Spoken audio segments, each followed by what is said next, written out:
All right, now, everybody. Quiet, listen to me. We're going to start a show. Now, some of you people have been with me before. You know it's going to be a tough grind, but we're going to have a show.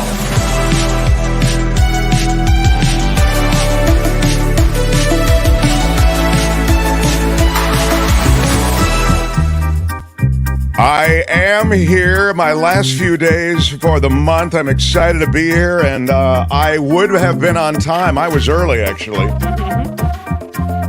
Would it not be appropriate? I hate it. It's the Christmas holiday, whatever holiday you celebrate. It's the magical season. And so I hate to say, why the F we can't get this system to work, Tony, so I can come on time? I blame you, Tony. I really do. I'm sorry. I blame you. You built this whole system. Thanks, Tony. My computer doesn't have any problems. This computer matches better than Tony's. mine, too. He put his whiz-bang computer together for our show. But it's a PC. I'm a Mac guy. I grew up on a Mac. My mom and dad had Macs. I remember being at my mama's knee as she worked on the old style mouse with her Mac. That's what I grew up with, Tony. And you have me on a PC. Why are you yelling? And it's constantly going bad. Why are you yelling? I'm constantly having to go into the system to reboot everything, Tony. Why are you yelling? I blame StreamYard. Oh, my God. We have a great show with great people coming through here. And Tony is a ninja when it comes to the technical. Yep. It's always a fire of some kind I got to put out. Literally, always right before we go on. I mean, we're ready to go. Everybody's ready to go. And all of a sudden, like right before curtain, all of a sudden, crap starts to go sideways. And then I get blamed. People, let me put my credibility glasses on. Look in the chat. This commentator says, show is late, so Mark must be hosting. That is exactly what I'm talking about. I get blamed. I'm ready to go. Why are you yelling? Why are you yelling? We just need an on-site board op with you is what we're going to have to do. Yeah, that's I see what's happening here. Yeah. You sound really good now, though. Sound great. Right. Sounds great today. Good You're job, welcome, Tony. everybody. Thanks, Tony. Yeah, you're well. Thank you, Tony, for fixing that. But are my levels, because I keep being low lately, so are my levels okay? I don't know. We'll find out. You sound louder than normal, but that's good. I'll fix that. How dare you, Adele?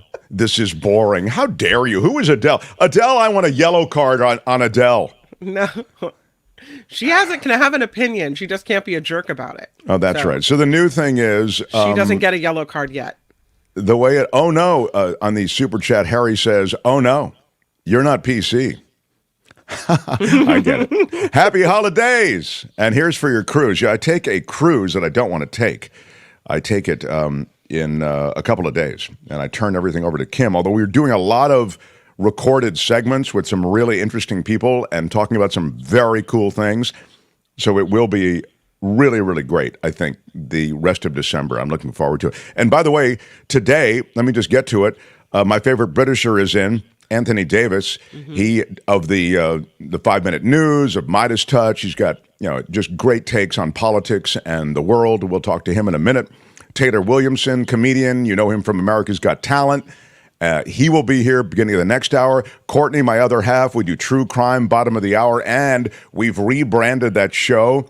So we've excised the Erdermay word, and now we just call it true crime. That way we don't get demonetized. And Karen Dawn, animal news, all of that. There's big Trump news. There's a pretty scary but well thought out, I think, cogent argument that was made in the Washington Post in their editorial section about how there's an inevitability not only to Trump's victory, but to Trump's likely reign and what will happen as he surrounds himself this time with those who know the ins and outs of government and begin to dismantle all of those elements associated with perhaps curbing his worst instincts. It's pretty scary. And I know that there's a lot of scary stuff out there, and But I want to share this because it's so, I think, well-reasoned, and I also want to get Anthony's take on this, Anthony Davis, in a minute. I do want to acknowledge the Niners with an overwhelming victory. I mean, that was a smackdown. What happened there? Incredible. Gotta say, I thought it would be, particularly after that's a super chat, by the way. Thank you. Big shout out to Pietro. Big shout out. I thought it would be tougher sledding for the Niners, particularly after the first quarter. I mean, it seemed like the Eagles drove right down the field. Now, what you could say is, well, they drove right down the field, but then they only got 2 field goals. And I think that was critical. Had they driven all the way down the field and they had 2 touchdowns, it would have been 14-0. I think that changes the character of the game completely. But the Niners defense, stout as it is, was able to hold them to 2 field goals, and then all of a sudden, it was like a different team came out in the second quarter, and they just mopped the floor with the Philadelphia Eagles. It was unreal. I mean, in Philadelphia's home park, and that is not a friendly place to play. So, love my Niners. They look unstoppable. They look every bit the championship team that was headed to the Super Bowl last year, and I hope they make it this year. Katie Lynch says, yes, Niners, indeed. It was really, really great. All right, we've got much to do, so smash the like button like a boss. Jim Slayton says, Kim, how are you, Kim? Kim, how are you? Hello, How Jim. are you, What's Kim? going on? I'm doing well. Yeah. Thank you, Jim. Yeah. I just can't keep Anthony waiting. I want to tell you about this event that I attended. I can tell you about it a little bit later. I attended a very high-end event on Friday evening after we got off the air. There's no low-end event for you, Mark Thompson. Well, I suppose you're right. Do you know who I am? I'm kind of a big deal. This was an intimidating high-end event, though, and I will describe it to you in as much detail as I can. The house had all these Andy Warhols everywhere, and all that. I was like, wow. I mean, this is like it was a charity event. It was a high-end fundraiser, not for politics. It was for, and we're going to have them on the show, doctors who are they're reaching out and helping communities that are desperately in need on the continent of Africa. They're, destitute communities where there are 3 doctors for 30 million people. Imagine that. No. So that's only a mild exaggeration, but I mean, I think it's really like, they're in desperate straits. So, and in any case, I went to that, but the rest, I'll tell you that story a little bit later. All right, without any further delay, let's do it. The Mark Thompson Show. People ask me all the time, Mark, who's your favorite Britisher, they ask. I said, why is that an important thing? They go, just answer the question, who's your favorite Britisher? I think, I reflect as I do, and I decide. From the Midas Network, it's Anthony Davis. Yes. How about it for my favorite Britisher, Anthony Davis, everybody? Oh, yes. I wish I had some royal heritage to go with this. Well, I can't hear Anthony. Can you pump him up? Is that my fault? It's okay. I'll take it. I'm obliterating him with the... I should be standing, really, for that. You caught me sitting down. Broken the first rule. I'll probably get beheaded now. And I mean that in the nicest possible way, in the kind of Henry VIII way, rather than in the Hamas way. The Henry VIII way was you put your head down and they beheaded you that way? Is that the way it was, Anthony? Yeah, you went into like a French guillotine, as they used to do. It was much, that's right. Much classier than the way that seems to be going on these days. But, yes, that's right. Sir Anthony Davis, someone is calling you. I love that. I love the sound of that. Well, actually, my business partners do call me Sir Anthony, and the reason is when they set up my email address for the company, the person didn't kind of get the message, and they accidentally put Anthony Hopkins out. And so I got the email, and it was Anthony Hopkins, and I was like, "What are you doing? What are you giving me this amazing title?" So then they changed it, and so since then I've been Sir Anthony, which is. It's fine. You can buy a knighthood these days. Oh, is that right? It's like a star on the Walk of Fame? Well, there's different ways of doing it. I mean, you can become a lord. You can get into the House of Lords if you apply. There are ways and means of doing that. I actually got the application form because I thought it was a great job. Just retire in the House of Lords, fall asleep, and you get paid for every day that you show up into the Lords. You get paid, and there's a free bar. And I was like, well, that sounds like a great job. I had no idea, and you can apply. You can, if you're a British citizen, you can apply, and and even a naturalized citizen, yeah. So it's an option. I'm looking at it as something to fall back on. Yeah. Well, let me do it at the beginning and then also at the end. You do the 5-minute news, and you also host shows. The weekend show, I know, is one, right, on the MeidasTouch network. That's right. And then I think you have another show, though, during the week. I have a show called Uncovered on Wednesdays that I do with Ron Filipkowski. We uncover the far-right propaganda that is not covered by the mainstream media.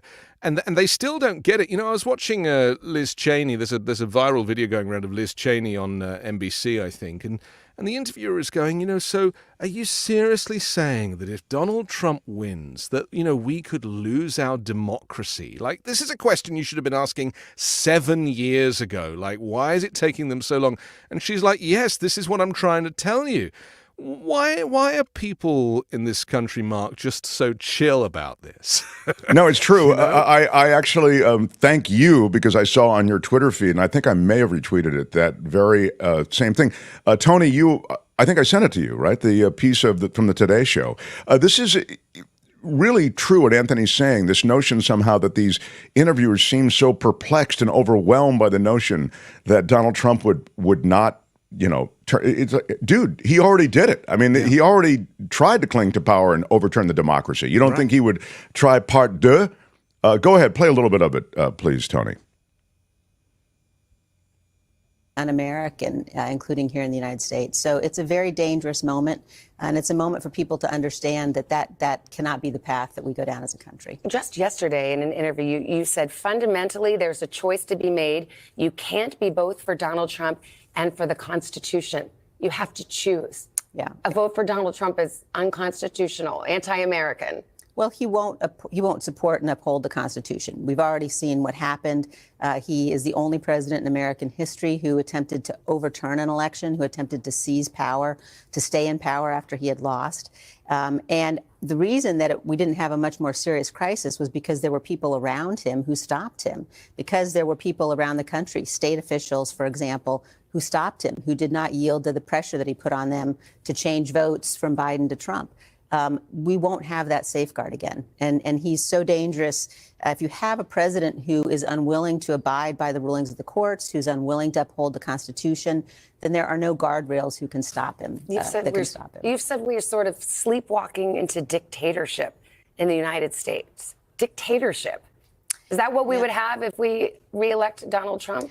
I think it's a very, very real threat and concern. And I don't say any of that lightly. And frankly, it's painful for me as someone who, has spent her whole life in Republican politics, who grew up as a Republican, to watch what's happening to my party and to watch the extent to which Donald Trump himself has, basically determined that the only thing that matters is him, his power, his success.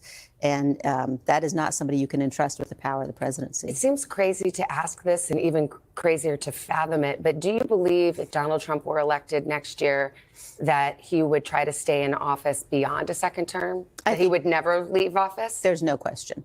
You think he would try to stay in power forever? Absolutely. And she asked it sort of incredulously. It's funny. If you look Where at is what she he been? did in the sleeping under a rock in terms of his pressure on the vice president not to count. You really think he would do something like that? Guy, exactly. My God. It's all right. so frustrating because, Thank you, Tony. We talk about the media elite, and, there is an argument to say that a lot of the people who work in the media who are white and wealthy, and, they live in New York because a lot of these studios are in New York.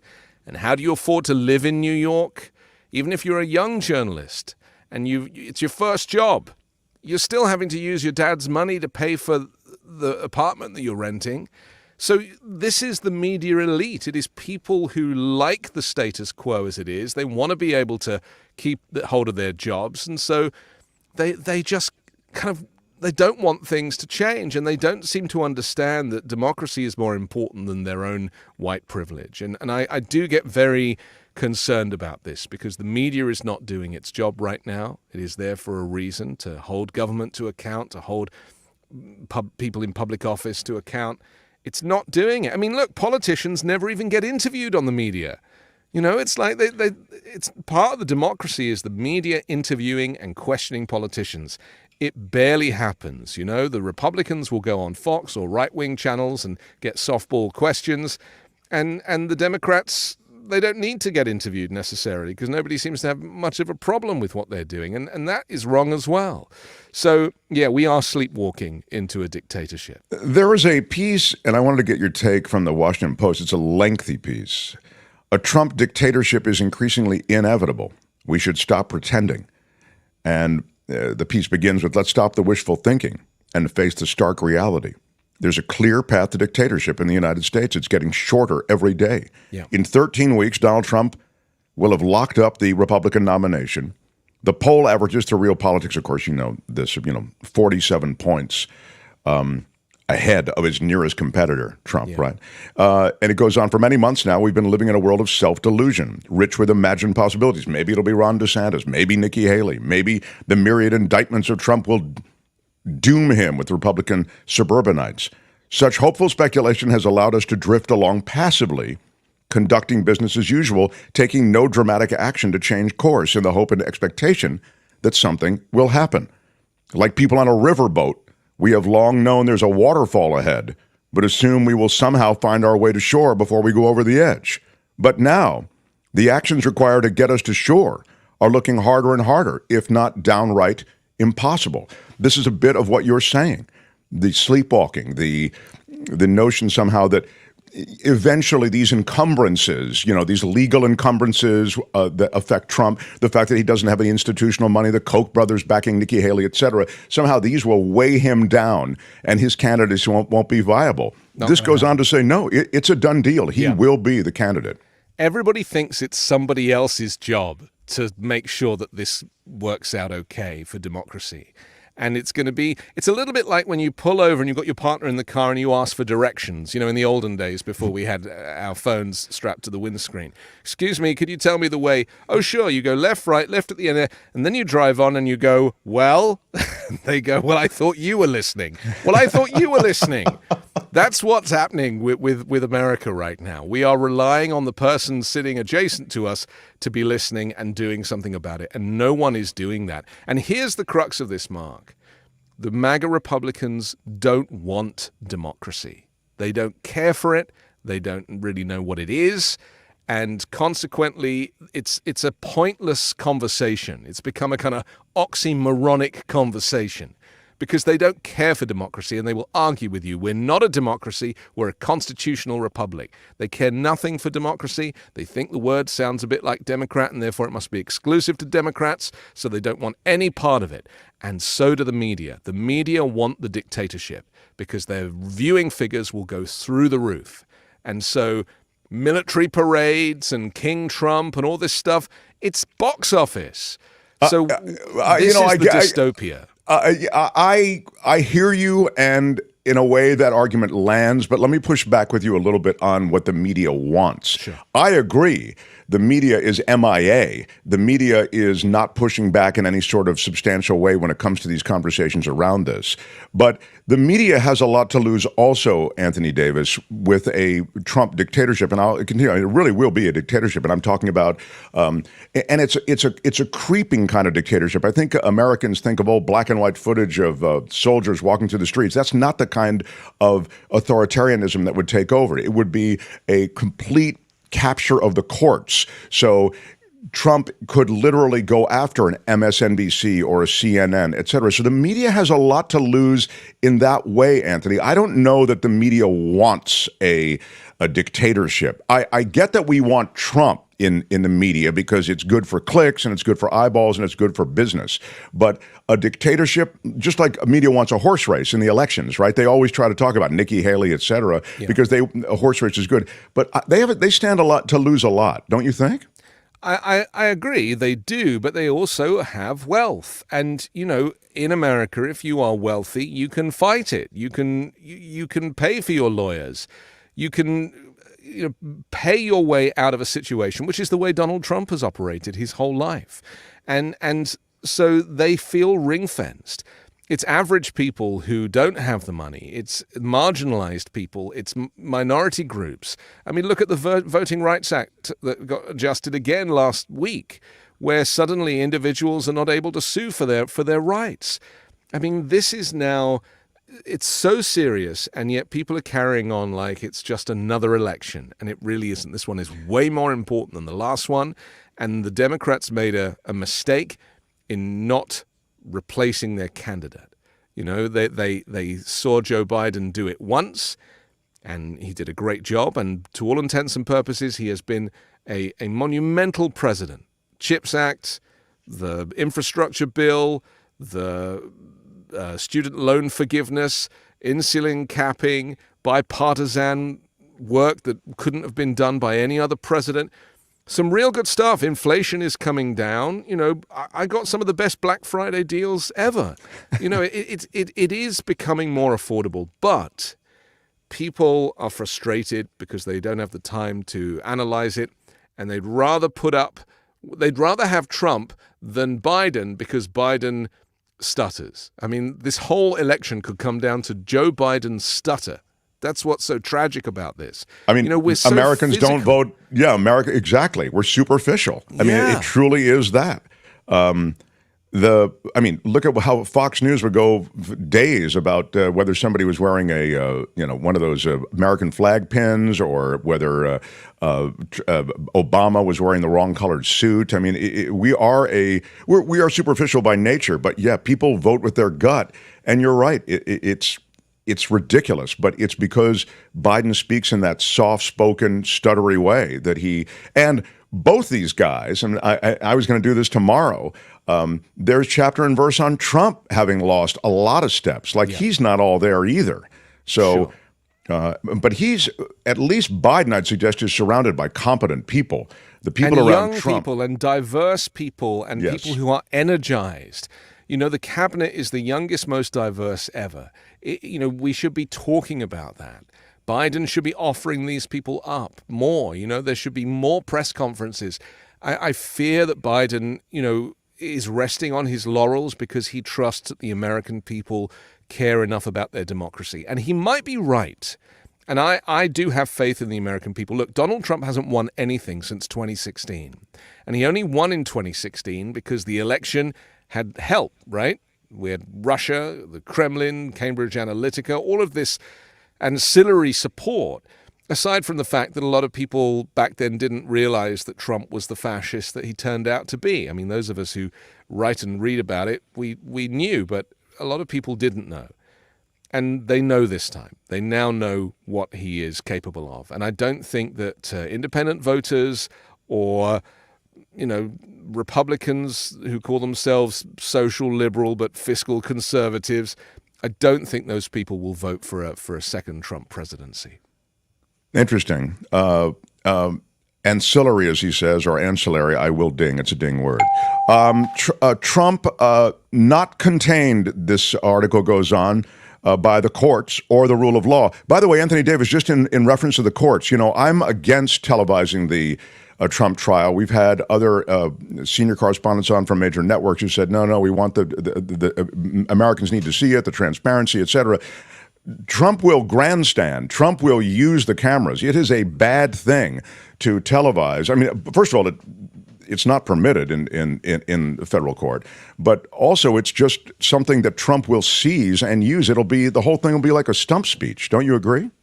I do. I mean, weirdly, I don't really have an opinion on it.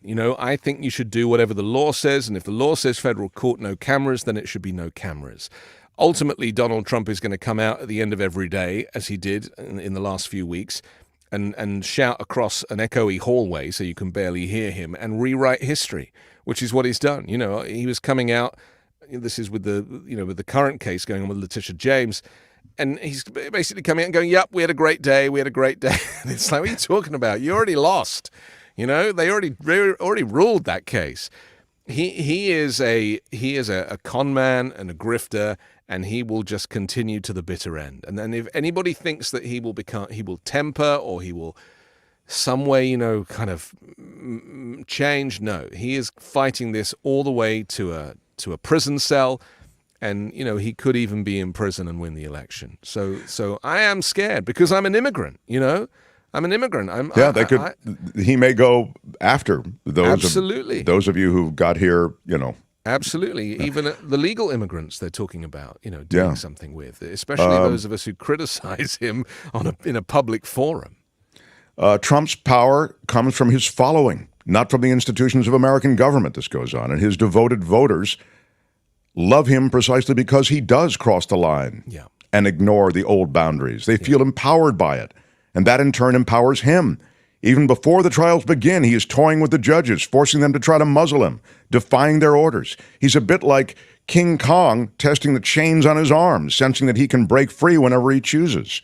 And just wait until the votes start pouring in, he goes on. Will the judges throw a presumptive Republican nominee in jail for contempt of court? Once it becomes clear they will not, then the power balance within the courtroom and in the country at large will shift again to Trump. Yeah, all true. All true. The thing is, the stuff that civilized people think is bad about Trump is the stuff that MAGA Republicans love about him. So when he's criticizing people, when he's criticizing the judge or the judge's clerk, when he's tearing people apart. I mean, what did he call Liz Cheney today? I mean, came out with some terrible stuff criticizing Robert De Niro for that speech the other day, called him a midget maggot or something. I mean, people love that about him because they love that he's breaking with convention and with social protocols. And so he knows that, and therefore it becomes like a drug. He's feeding their habit as well as his own. Another traditional check on a president is the federal bureaucracy, that vast apparatus of career government officials who execute the laws and carry on the operations of government under every president. They're generally in the business of limiting any president's options. But as we know, Trump and his hench people will dismantle those safeguards. And when it comes to any constraint on Donald Trump, once he ascends into the presidency, they all begin to melt away, don't they? Yeah. Well, he's worked out that the people that he employed last time, the Rex Tillersons, the John Kellys, the Mark ex-military, Mark Milley, the ex-military people especially, because they understand what's important. And they obviously have an allegiance to the flag and to the country rather than to a solitary man.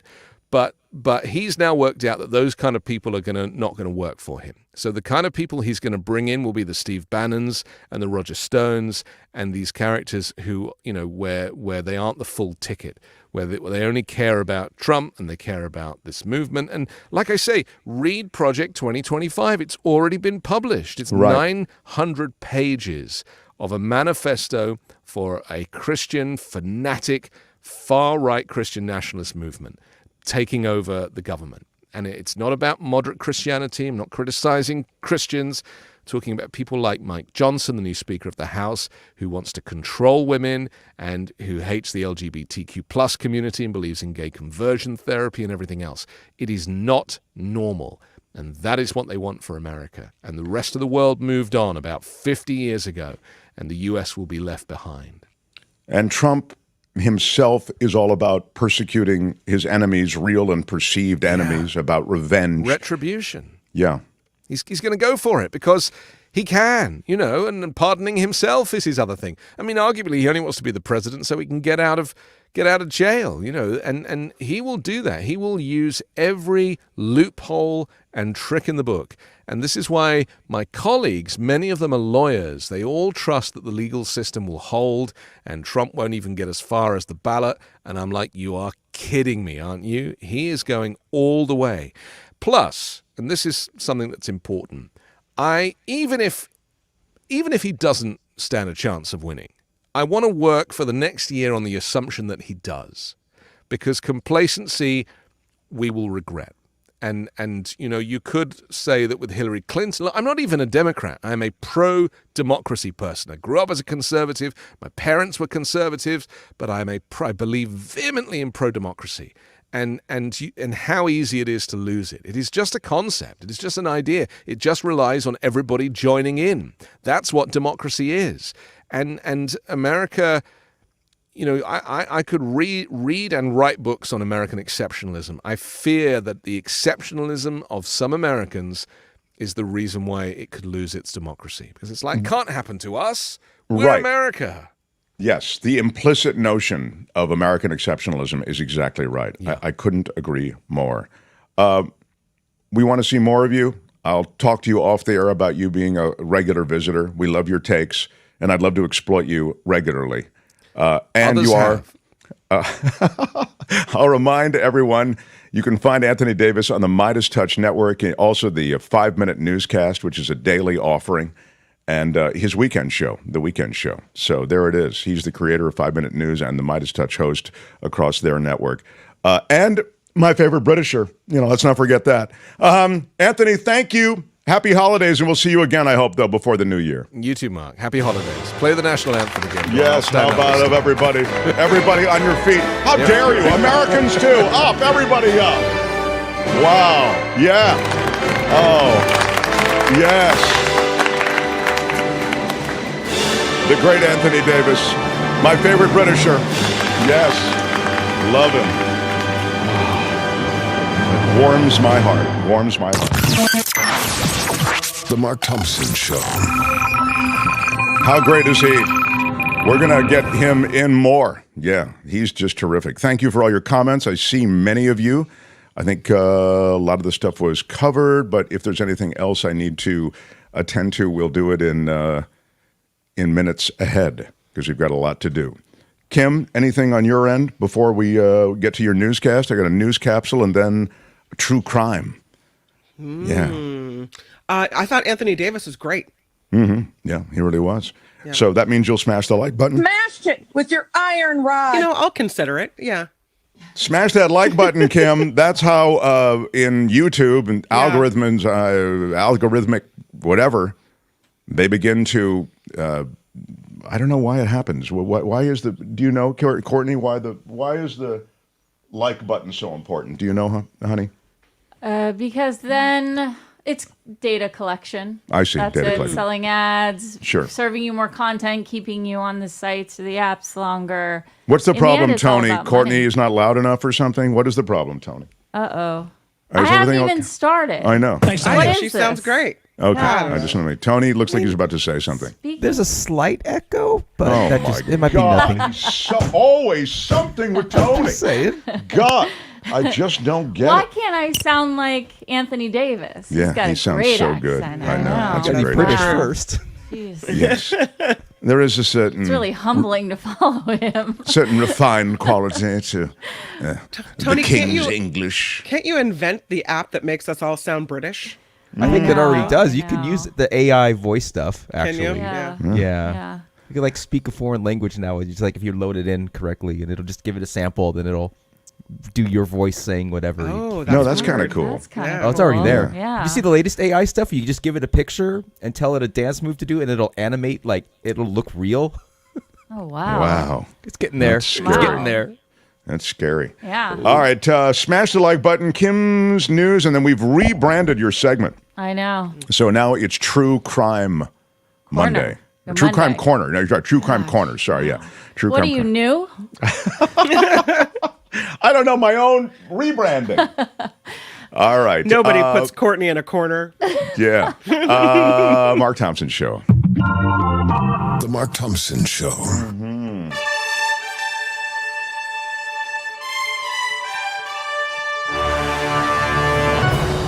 On the Mark Thompson Show, I'm Kim McAllister. This report is sponsored by Tenuta Vineyards in Livermore. And let's start here. This is a picture of China accusing a San Diego-based warship now. Oops, sorry. This is a picture of actually something else. So let's talk about the U.S. Air Force. They say wreckage and the remains of 5 crew members aboard a military aircraft have been located off the coast of Japan. A search team found the Osprey aircraft that crashed during a training exercise last week.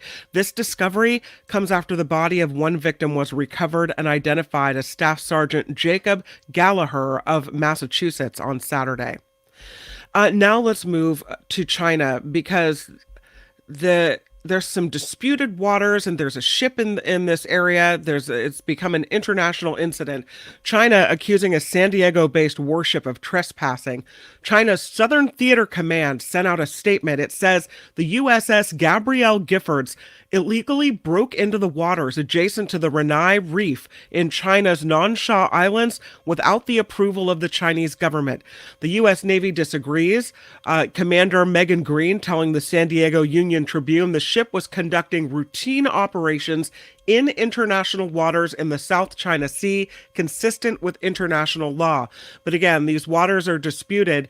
Located in the Spratly Islands in the South China Sea, the St. Thomas Shoal, it's called the Renai Reef in China, is claimed by Beijing, as well as the Philippines, Taiwan, and Vietnam. So whose land is it? Whose waters are they? You don't want trouble. That could be trouble. No. You're shipping their waters. Let's talk about OxyContin. The U.S. Supreme Court considering the liability of the OxyContin maker and its role in the U.S. opioid crisis. The High Court hearing a challenge today from the Justice Department to last year's $6 billion settlement agreed to by Purdue Pharma. The bankruptcy ruling by a New York court shielded the Sackler family, which controlled the company, from future litigation there. So again, now that up.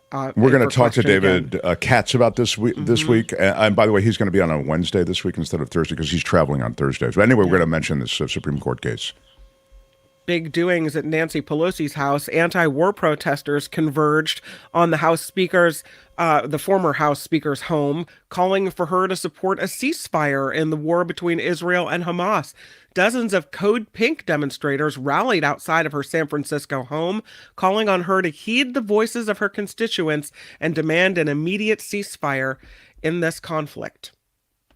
There is a list California is making that's not the kind of list you want to be on. The CDC has a list of the top 10 states for some of the highest rates of influenza in the country. The California Department of Public Health lists RSV at around a 12% infection level and the flu at just over 7%. Some medical professionals say getting vaccinated for flu early makes sense, as it takes about 2 weeks for protection to kick in. But again, we're on the top 10 list now for states with the highest rates of influenza in America. That's not the way you want that to work out. There is discrepancy over the way a suspected killer was located, and that has to do with license plate readers. Right? This controversial technology helped lead to the arrest of a man accused of murdering 4 people in Los Angeles County. The 33-year-old suspect accused of killing a man during a follow-home robbery in San Dimas and then killing 3 homeless men who were sleeping alone. He was arrested in Beverly Hills last week, and police are now crediting the city's automated license plate readers, which help pinpoint where his vehicle was in real time. The Beverly Hills Police Department has access to 50 automated license plate readers, 2,400 security cameras, and a drone. Critics say the surveillance network is a violation of privacy. Then again, help take an accused killer off the street. So what do we want to give up our privacy in order to get the killers off the street? You decide. President Biden is headed to Hollywood. He's trying to raise some campaign money is what's happening here. Coming back to California this week, Los Angeles will be the destination Friday for a Hollywood fundraiser. The hosts include director Steven Spielberg and Rob Reiner and producer Shonda Rhimes. Big-name donors expected to spend up to $900,000 each in support of President Biden's re-election campaign. It will be the first visit in the area since 2 strikes brought the entertainment industry to a halt. So we'll see if he has anything to say about that while he's in California. Lastly, this is we hear about these baseball cards fetching the most astronomical amounts of money, and that is what has happened here as well. A rare Babe Ruth baseball card changing hands for $7.2 million. The 1914 Baltimore News rookie card featuring the Great Bambino fetched that amount in an online auction that ended on Sunday.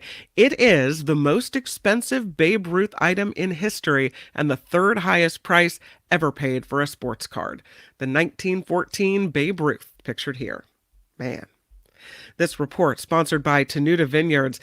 All you have to do is say smash it with your iron rod, and you get 10% off of your iron rod. You get 10% off of your order at Tenuta. And I'm telling you, it is the most wonderful place to go out for a day, have a wine tasting, walk through the vineyards, visit with the Rich and Nancy out at Tenuta Vineyards, and then place your order. You get 10% off. If you would rather do it from by phone or online, you can, but I think you need to call to get your 10% off. So you check in with them and you say, smash it with your iron rod. With your iron rod, and you get your 10% off at Tenuta Winery in Livermore. And you have to call, too. The phone number is 925-699-4576. We were there, Courtney. We had a nice day there. Yeah, it was very at nice. Tenuta Vineyard. Yeah. It was really cool. What was your favorite wine? Did you like the Why Are You Yelling Red, or Are you did you have kidding? a I different did favorite? anything he was pouring. I actually bought a ton. I bought I bought a bunch of sparkling wine. I bought a couple of reds. I bought a couple of whites. I bought a bunch because I remember we had to put it all in the car, and we had all our bags with us, and there was like barely room because I bought so much wine. Did you do a full case? I didn't get a 10% off, by the way. Smash it with your iron I guess rod. I didn't say the. Did you forget to say the phrase that pays? The phrase What's that wrong with pays. you? Yeah. I'm Kim McAllister. This is the Mark Thompson Show. They had to close down an entire radio station to silence him. And now he's here. Ladies and gentlemen, Mark Thompson.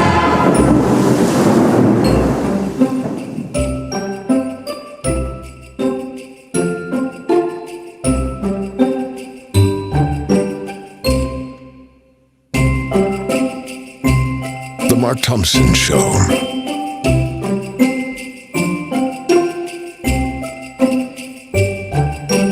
This is Mark Thompson. Feels great, baby. I'm sorry, Dave. I'm afraid I can't do that. Jada had nothing to do with it.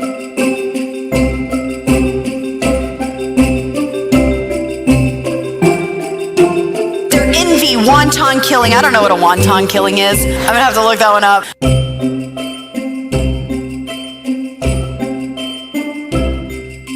And I wanted to apologize to the Asian community, the Asian American community. Yeah, I'll tell you what, Tony, I have a kind of a little bit of a situation going on. It's kind of wild. What he's got going here is a situation. My entire bank of drops, Tony, is dead. I still have one bank, but the main bank is dead. It just doesn't turn on? No, it turns on, and it actually, everything that's labeled tells you what it is. Yeah. But when I hit it, I just hear crackling. It sounds weird. It's sad. Okay. I mean, I hope this isn't the case that we have to get another machine. No. Let's not do that. We don't need to go down that road again. Or I feel as though I may have to bury this machine in some quiet ceremony, Courtney, that we do later. Yeah. I love this machine. This machine is my heart and soul. I might have. Oh, that's a new sound card. That's right. Yeah. Tony opened this up once before. But we didn't need to change anything out, but maybe it's time. We'll see. And you can Have hear you, like a... Have you thought about bringing on a sponsor for all the technical difficulties? I mean, it's every day. They would get so much airtime. Now, you see, they do this to me all the time, and nothing happens. Ooh. Yeah, you can hear that little thing. So anyway, it's That's dead. not good. It's dead. So I'll turn it off. Does that involve me driving down today? You may want to take a look at some point. Yes. Poor Tony. Now, poor Tony. How about me? Nothing works. This is the system he set up. Poor Tony. Thanks, Tony. That this place is fun. Now, it is the holidays. It is the holidays. We have rebranded Courtney's segment. If you're new, Courtney's my other half. She has an abiding interest in true crime. And in that spirit, we've rebranded our segment. And now, welcome to True Crime Corner. Let's pay a visit to Mark's True Crime Corner. This is not a good neighborhood. I'm scared. Now, here's your host, Mark Thompson. A quick shout out to Craig, who did a great job rebranding for us. That really is awesome. And how about it for Courtney, everyone? Hi, yeah. Yeah, Courtney, you are magical in the obsession you have with true crime. I don't get it myself, but I'm so delighted that you do get it. And today, what have you brought to Mark's True Crime Corner? Well, I've brought a Christmas story. Oh, that's sweet. Yes, a Christmas story. Yes. I mean, as most people know, you and I are going on the cruise that you were so excited about. You have not been able to stop talking about. I am talking about the fact that I don't want to go on it. I have absolutely no interest in going. I am disgusted by the notion of going, but yes. Yeah. So this is your, well, you've also recorded, I believe, I a think true we'll crime. have content, yes. But since we're leaving, I thought we would talk about a Christmas. Okay. A Christmas murder. So I was going to say incident. So the Christmas music probably isn't appropriate it's probably here. not appropriate. Okay. But All and right. I usually don't. Well, I do not cover crimes that involve children, but this is a very famous Christmas murder that's happened, and it's back in the news. And so it is by virtue of that I thought we could talk about it today. All right. And what is it? The John Benet Ramsey killing. Oh, yes. Mm-hmm. Yes. So I'm sure that most people are familiar with this murder, but this is John Benet. She was 6 at the time that she was killed. She was killed in 1996 on Christmas, and her body was recovered the next day. John Benet is actually a combination of her father's first 2 names, first name and middle name. John Bennett. Interesting. Yeah. I didn't know that. Okay. I didn't know that either, and I couldn't figure out such a unique name. But she and her family lived in Boulder, Colorado. Her father ran a computer software company that actually ended up being a subsidiary of Lockheed Martin. And her mother was a beauty pageant queen who was living, some might say, somewhat vicariously through her daughter. So her daughter was a child sort of beauty pageant participant. And and then they had their brother Burke. So this is the family. These are photos of the family. Burke was 9 at the time of her killing. I tried to find pictures. So the first slide, if you don't mind, Tony, for those who are watching, I tried to find photographs of John Benet where she wasn't dressed up or in her sort of, beauty pageant. Costume. Sure. And then the next slide is, of course, during some of her beauty pageants. The photo on the left is particularly adult, isn't it? Well, they were focused so much on this because I didn't really follow this the way you did, but I know that they were, I mean, it's obviously horrifying, but the focus really turned to look at this perverse way in which they dress kids up in these beauty pageants and the pressure to win and all of these things. It was suggested that within this already perverse environment, this horrible thing happened is kind of what my takeaway was. Yeah, definitely. And and especially when 2 of the prime suspects at the time were her parents. And there was a lot of evidence that might suggest, allegedly, that they had perpetrated this. So I think also that became part of the story. Their wealth as well. I mean, John Ramsey was, as I mentioned, he ran a computer software company. I think they had a little bit of money. And so both of those were featured in a lot of the coverage. If you go to the next photo, So John was married before he married Patsy. So it's Patsy, John Bonet, and then Burke is the family. But these that's interesting. I didn't know that. Okay. Yeah, these are his two children from his former marriage. And the son really has come out and, kind of accused the Colorado police force as not being competent enough in this. The son who at that time was a kid. Well, this is the other son. Yeah, okay. yeah. So the stepson has come out. Yeah, he's been very vocal. I think Burke has had interviews, but Who was Burke? Burke is the son that was 9. Okay. He was a suspect, and a lot of people allegedly think that he might have perpetrated the crime, so I don't think he's been as vocal. But and then the stepdaughter died in a car accident when she was 22. So she died just, I think, 5 years after John Bonet.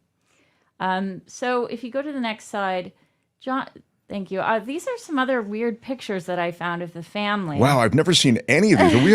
These are fully, if you're listening on the podcast maybe, and you're at all curious about this sort of thing, go to the YouTube thing, because you've just shown me 6 pictures. None of them had I seen before. Oh, yes. Well, I just thought these were so peculiar. Someone was showing them on Reddit. I mean, listen, the 90s, I think we all had very strange family photos, maybe. But these are particularly odd. So these are pictures from the Ramsey family. Yeah, so what happened? Can you take me to what happened, please, and where the investigation sort of took off? So on December 26th, Patsy wakes up. She goes downstairs. This is the exterior of the home in Boulder, Colorado. And she finds a ransom note. And the ransom note is 2.5 pages long, saying that their daughter has been kidnapped and that the kidnappers want $118,000 as a ransom payment, and they would be calling the next day to figure out a drop-off or release of John Bonet for this money. And this ransom note is in longhand. It's handwritten. Yes, it's handwritten. Several strange things about this note. First of all, $118,000 is exactly the Christmas bonus that John had received from his computer software company. So that was very specific weird number. Also, it would have taken 20 minutes to write this note, which seems like a lot of time if you're in the middle of perpetrating a crime. And they know that the suspect who wrote this did not come with it because there were practice notes actually in the same notebook where they had started a note to Mr. and Mrs. Ramsey. They had started some other information in it. Wow. They had stopped. They had those notes. They can find it through the impression of the pen. Sure. Yeah. But and so they found the notebook from which these papers came. Yes. And that notebook, was that traced back to the Ramseys themselves? Yes. Was. The notebook was part of the family's household. So someone had come in, written this note, done some practice. Yeah, but that doesn't prove that any of them killed it. It doesn't prove. It proves that someone came in and decided to write this note, whoever that was. But it's very specific information in there. The handwriting analysis, the closest person to writing this note was Patsy, her mom, Patsy Ramsey. But there was not it was not a direct match. It was not a direct match. And there's actually a suspect who has claimed to have been the murderer who has similar handwriting. But I will get to that in a second. So Patsy comes down, she sees the note, she calls the police, she says her daughter is missing. And then she calls friends and family and tells them there's an emergency and they need to come over, but she fails to mention that their daughter's missing, which I think is weird. So their minister, their friends, their family all come, and then they find out this devastating news. I mean, certainly we've gone to people's homes. I mean, it was just, you think you would give them some sort of warning as to what they were walking into. Maybe. I mean, I don't know. I'll give her a little room on that, but okay. Yeah. Go ahead. So there's also some questions about the 911 call because she actually didn't hang up the phone completely. So there's conversations that are running in the background where Patsy and John are speaking to Burke, the 9-year-old little boy. And Burke is asking, what did you find? They're saying, we are not talking to you right now. But this is all very difficult to hear because it's not actually being spoken into the phone. The phone is just not hung up. And it's capturing that conversation. The 911 operator went on to say to the police, something fishy is here.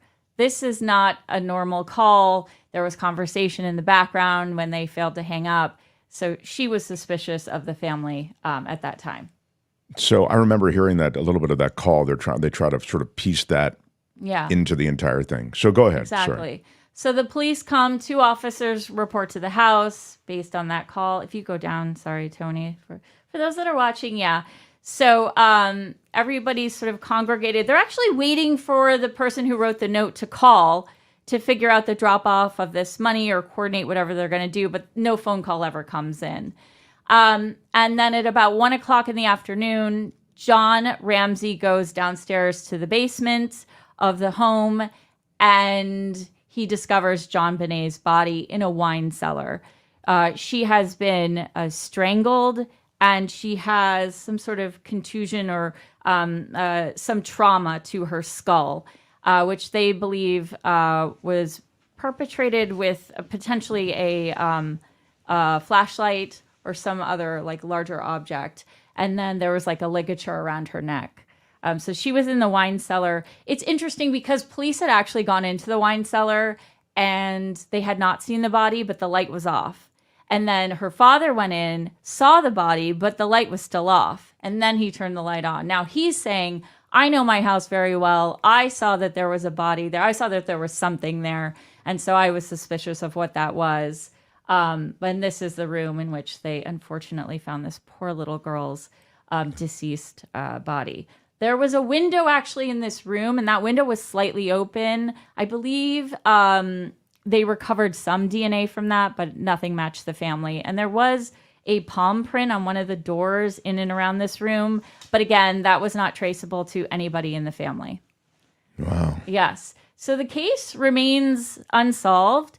Why it's in the news recently is there was some DNA. There was not a lot of DNA that was found at the scene, but the DNA that was found at the scene, not all of it was tested. They were actually waiting for some improvements in DNA technology. And so it has been recently in like the last 6 months, and really in the last month that people have been talking about it, that this DNA has been retested. I will say there's a lot of conspiracy theories around this. I mean, these are the parents. They were refusing interviews. They actually tried to leave the state immediately after the body was found, which the police thought was strange. They did not want to stay in Colorado. They were trying to go back to Georgia, which is where I believe they were from.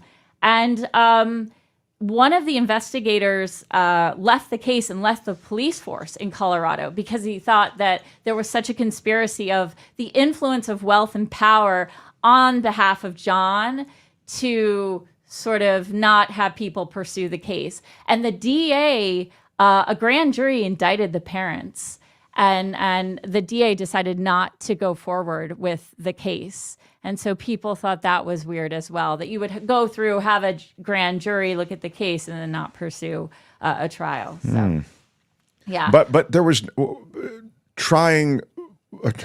Who would be on trial? I mean, who's accused? Was there one of them that was accused of the murder, or one of them? I mean, both of them were accused. Would have stood of covering up a murder. Yes. But okay. And so there are 2 suspects that have been, involved in this or considered for this, or persons of interest, I should say. One is John Mark Carr. He was actually in Thailand at the time that they extradited him back to the U.S. He was a school teacher, and he admitted to a friend of his that he killed John Bonet and said that he was obsessed with her. I actually, on the next slide, have a picture of him with his sons at the Golden Gate Bridge in that's San Francisco. Sweet. Yeah. But a lot of people think that he was just trying to get famous from the case. And then there's Gary Oliva. He's the next suspect. He has written and proclaimed that he is the person that killed her. He was actually working at a house 13 houses down the street from where John Bonet was. He's a laborer, or what does he do when you say working at a house? Yeah, he's like a day laborer. Okay, yeah. And he also is in jail right now for child pornography. He's serving a 10-year sentence. So there's some they thought. Definitely took that picture of him on a bad day. Yeah, I mean, it's not. Yeah. But Anyway, so now there's new DNA evidence. But they couldn't actually tie either one of these guys to this? Okay. No. And some people think it's just them trying to throw the people off the scent. Yeah. Okay. So there's DNA that has not yet been tested that is being tested. And we can only hope that justice will be served for this poor little girl. Wow. So there's new DNA. Where does that DNA come from? It's DNA that they had from the scene, but I guess they had not tested it yet. Jeez, they were waiting. Really? Because it might be that, how much DNA they were able to take. You know, I mean, there could be it wasn't quality sufficient. Yeah. I see. Also, genetic genealogy, like this whole idea. Yeah, those things. But it seems strange that such a famous, infamous case has not had genetic or genealogy testing yet. But that is what I've heard. Exactly. Yeah, so who's still? I mean, didn't she die? Alive. She died. She died of ovarian cancer in 2000. I think he's still alive. He's still alive, and Burke is still alive, and the stepbrother is still alive. Now Burke, and then we were finishing up here in our last minute here. I've heard, and again, I don't follow this stuff the way you do, but I've heard the son, is the more likely suspect in this whole narrative, that he got into an argument with her or did something. He killed this John Bonet, and that the family was then concerned with covering it up. Exactly. There was some thought. She had pineapple in her stomach. He was eating pineapple. There was pineapple on that kitchen table photo that I had earlier. And there was thought that they got into some sort of argument over the pineapple. He hit her. He ends up killing his sister. And to cover it up, they wrote the note. They put the body downstairs. That's why when the police told everybody to look and search around the house, they said go up to down. Instead of going upstairs, John Ramsey went directly downstairs and directly to the wine cellar. So some people think that that's a little strange. Also that he saw the body before the light was on in the wine cellar. Allegedly, that might also be something that foretells that he knew that the body was in there. She was killed on my birthday. I didn't realize she was, that. Yeah. The day after Christmas. Well, she was killed on Christmas, but she was found on your birthday. Oh, it says who was murdered in December 26th. But you're saying they traced it back. It was actually Christmas. I think it was actually Christmas. I see. I don't know. Yeah. I mean, that would explain, what the. But she had the pineapple in her stomach, so she ate the pineapple. She ate the pineapple 30 minutes to 2 hours before she was killed.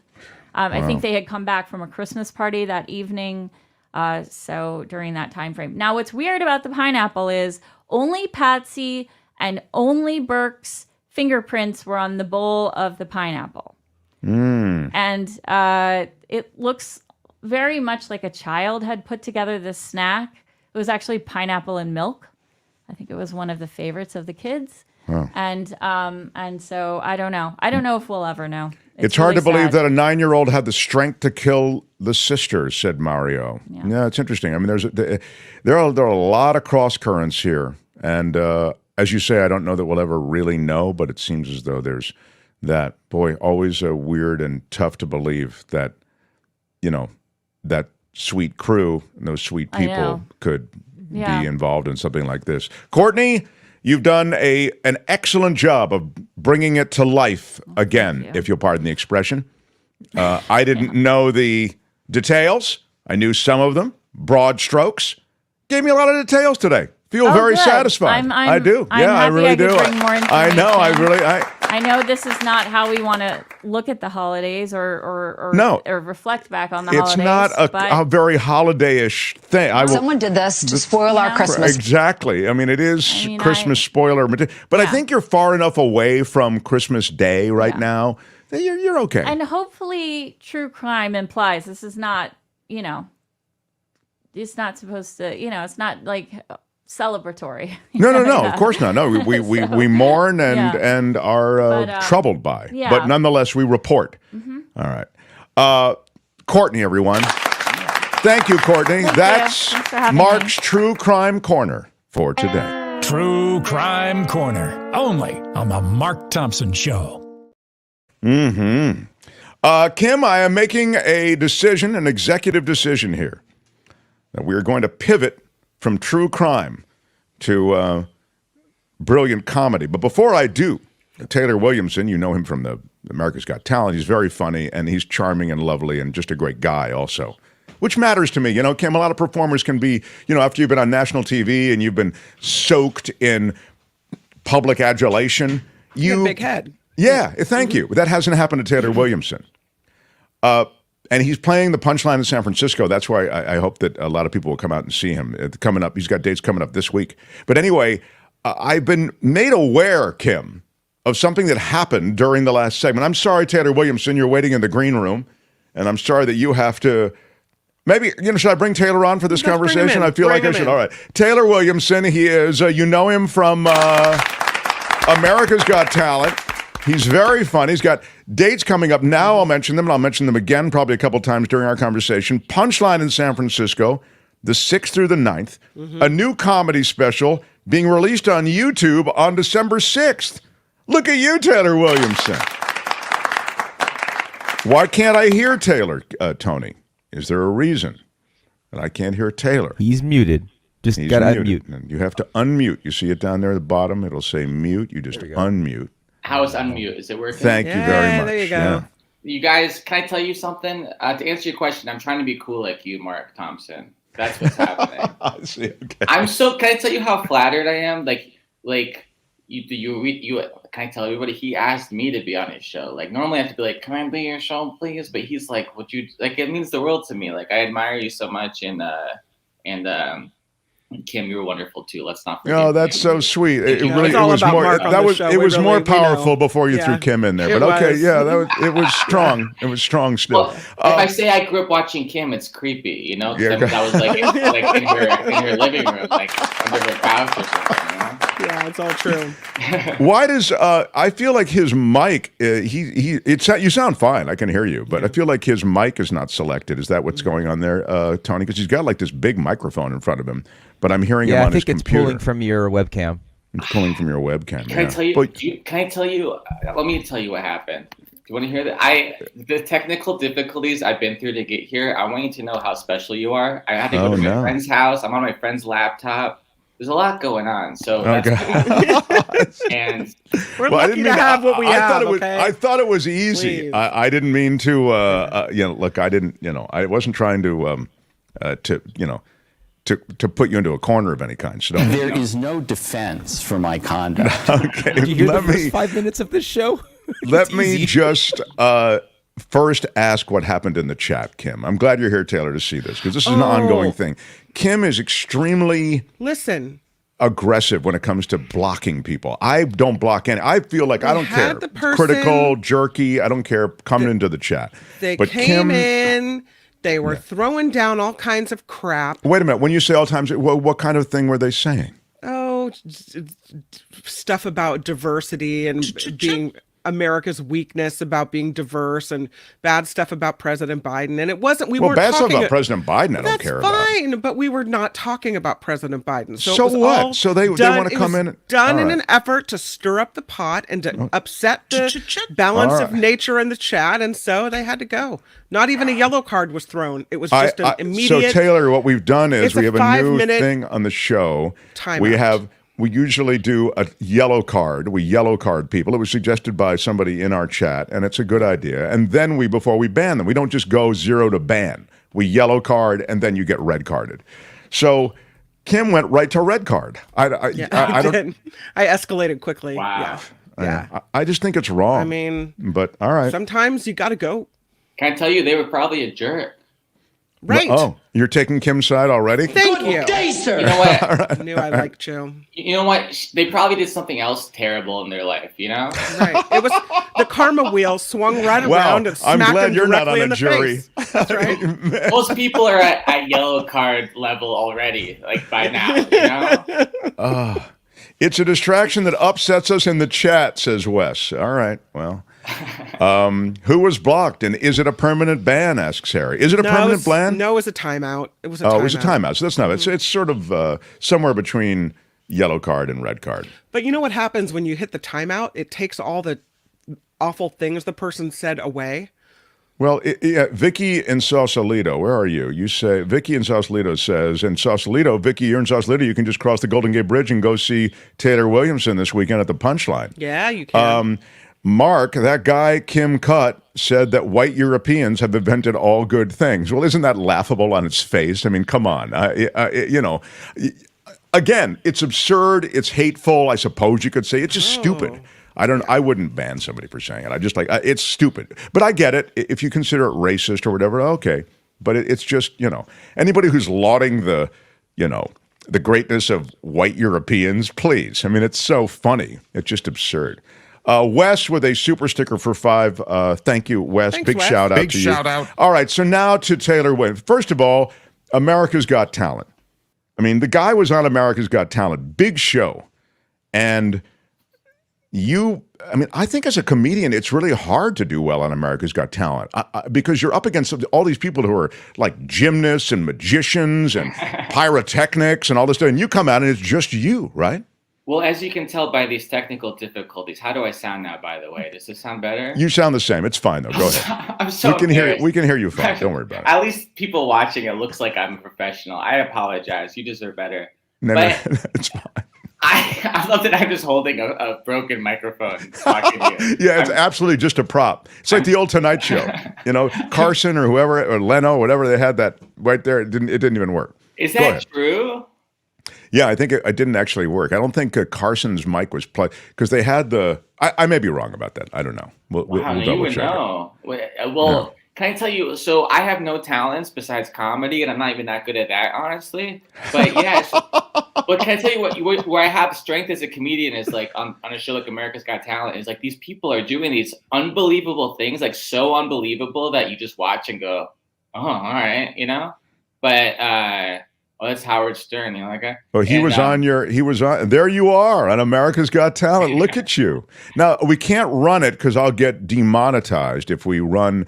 Already, we might be running afoul of. Am I okay, Tony, to run it or not? I don't think I can run it. I'm just not running the audio. Yeah, okay, yeah. But we run, but you can see.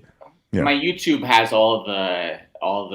If you want to watch my journey, you're welcome. I do. I want to watch your journey. Okay, that's on your YouTube channel? Yeah. But it was a really special thing. Yeah, is it in your YouTube special? The special that's coming out? So I'm so excited. So thank you for I'm at the Punchline in San Francisco the 6th to the 9th if you're in San Francisco, and I have a whole tour around the country. But I have a comedy special filmed live at the Comedy Store in the main room of the Comedy Store. It's coming out on the 6th at nighttime. So 8 p.m. Eastern time, 5 o'clock California time on the 6th. And then it's on YouTube forever. So watch it on the 7th or the 8th, whatever. But it's a whole special, brand new jokes. Nothing about America's Got Talent. It's just something you can watch with your family, but you can watch with adults. It's not for kids, but it's not. Kids wouldn't die if they watched it. Right. There it is. Oh, that's the old thing. I need to update my website. That's really tomorrow. Tony just puts up random stuff about he knocking around on Taylor Williamson land. So Taylor Williamson, tell me. So then you're there. I'm sorry to concentrate on America's Got Talent, but I think it was pretty great that you climbed that mountain especially as a comic. As I said, I just think it's very, very hard. And again, you're going to be doing the Punchline in San Francisco 6th to the 9th. So that's this week, and your special drops. So I think it's a really great time to be talking to you. So as you look back on that, I mean, so it's Stern and who else is it? Howie Mandel's on that panel of it was judges? Stern and Howie Mandel and Heidi Klum and Mel B. Scary Spice. All the great comedians to judge my comedy, Can I ask you a totally superficial question? Please. How gorgeous is Mel B? She seems like she just looks beautiful. That's so interesting you say that because she is, but people normally go Heidi Klum supermodel. But yes, Mel B is so stunning, but she's not a professional, beautiful person. So yes, right. So she doesn't get enough love. And can I tell you, I got to work with her in Vegas. We co-hosted a show at the Planet Hollywood Casino, another normal day of my life. And we're doing rehearsals and she's just normal, without makeup and stuff. And I'm like, you're more beautiful, normal, and she's really funny too. There's a shot of Mel B, and they have they do. It's just so funny when look at you.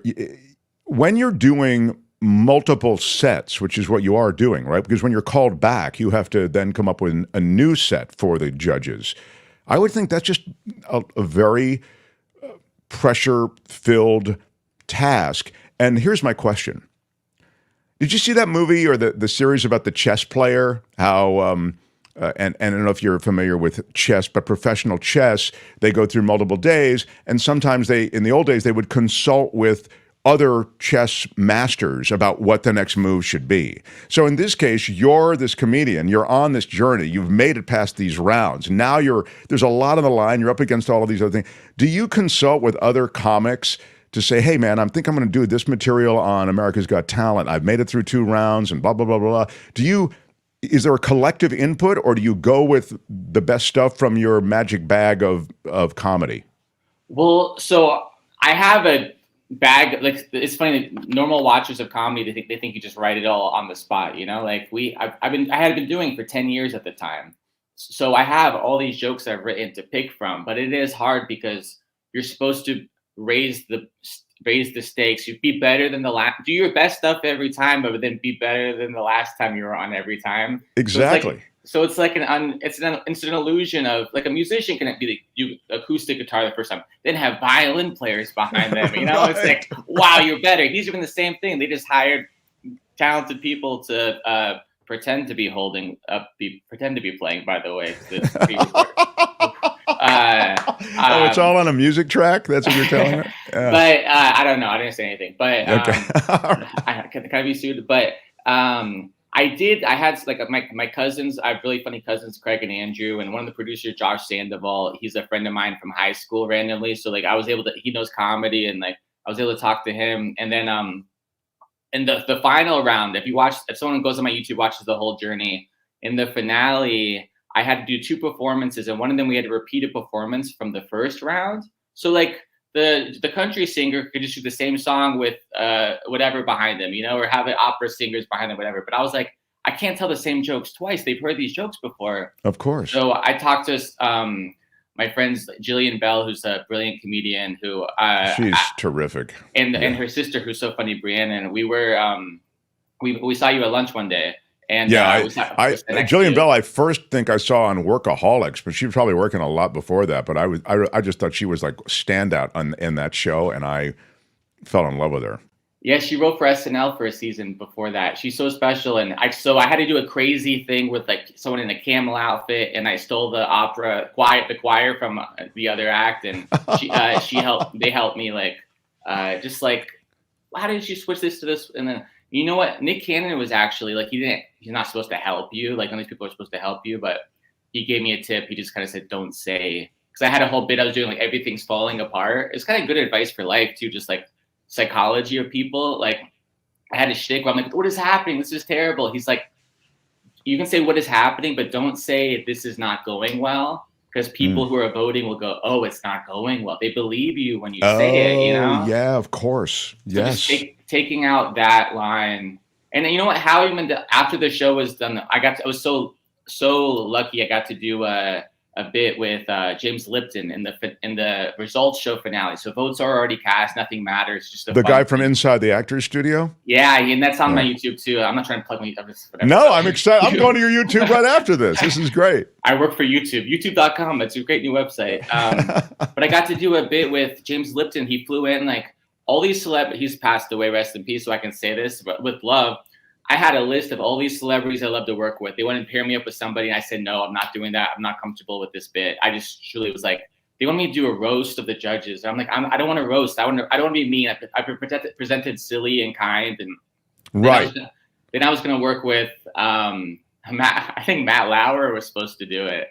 And then he had to cancel last minute because there was some emergency he had to go cover. This is before the scandal, you know? Sure. And then I made a list of all these people, and everyone said no, they didn't reach out. Then James Lipton happened to be a fan of AGT. He just won the Emmy Award the night before. He flew in red eye, and we spent the day together in the green room, like coming up with like a pre-written interview. I got to write a thing with him. And what a cool thing this is! Yeah, and Howie Mandel saw us. He's there all day. He hates being by himself. He loves being around people, you know, and he was just watching us do dress rehearsal, and he saw there was some clunkiness to it, and he was aware that I can't say to Sir James Lipton, I don't think that idea of yours is funny. I'm not doing that. But he knew, so he was able to come in as Howie Mandel, the producer, and just make some changes and take out some stuff and fix the clunkiness. Kind of articulate what you were thinking, but he was able to maybe make the point where you couldn't make it. Yeah, and he did it without me asking, and that's just so cool. And it's one of the coolest things I ever did, and I regret so. I was like, I never sent him a thank you note. It was so overwhelming. It was a big tornado of like meeting all these special people, and I didn't know, like, am I supposed to I mean, you don't phone numbers, I don't. Yeah, you lose track. I have to say that it's one of those things where, I mean, I think I would, to be perfectly honest, I think it would crumble under that kind of. But you just have to kind of keep your head in the game, I suppose. But I also think that it's one of those moments where you go, wow, I wish I could be in a lifeguard chair somewhere watching all of this. In other words, enjoy the moment. There's so much pressure, I would think, in the moment to create, to write, to collaborate, that somehow it may distract you. They always say, live in the moment, live in the moment. There are a lot of things to distract you from living in the moment. And that feels as though it's exactly the situation that is at one time exhilarating, like on another level, and then also so intense that it's hard to sit back and enjoy the moment. And if you do enjoy too much, you won't excel in the moment. You know what I mean?